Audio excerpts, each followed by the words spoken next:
premières questions, et puis je passe après la parole à l'ensemble des groupes. Alors, il faut peut-être d'abord que je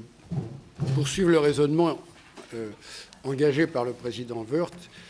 Est-ce que le remplacement de la taxe d'habitation se traduit par une hausse à due concurrence de la fiscalité? La réponse est non. Dans le modèle et dans le budget qui vient d'être voté, 14 milliards sur les 24 qu'on cherche sont financés. Donc, il en reste quelque chose que nous estimons autour de 9 aujourd'hui, qui demande en effet un équilibrage budgétaire, c'est l'expression que j'ai employée, lequel peut être obtenu par des mesures en dépenses et aussi par des compensations, puisque, tel que nous l'avons compris, la prise de position du chef de l'État et du gouvernement ne consiste pas à exonérer purement et simplement de ce qu'ils payent aujourd'hui en taxe d'habitation les 20% de Français ayant les meilleurs revenus.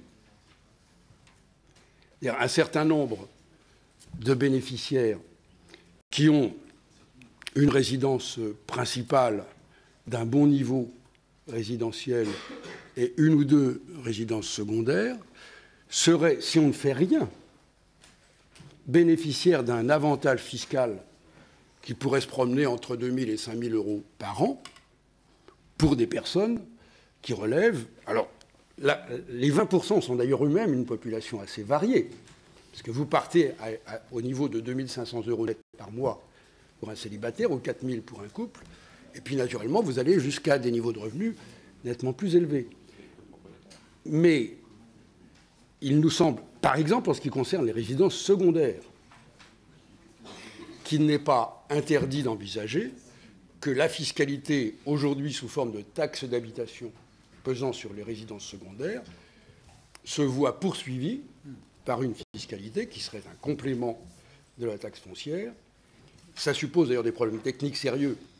puisqu'on passerait d'un prélèvement sur le propriétaire à un prélèvement sur l'occupant, qui n'est pas aujourd'hui dans le fichier de la taxe foncière. Mais il ne nous semble pas nécessaire que la fin de la réforme, c'est-à-dire la suppression de la taxe d'habitation, se traduise par un dégrèvement net absolu de 9 à 10 milliards pour les propriétaires de résidences secondaires et pour les ménages les mieux rémunérés. Donc ça fera partie, évidemment, des débats de nature budgétaire, mais en même temps fiscale, qui seront soumis au gouvernement et au Parlement, et sur lesquels, pour l'instant, nous ne sommes pas au terme, mais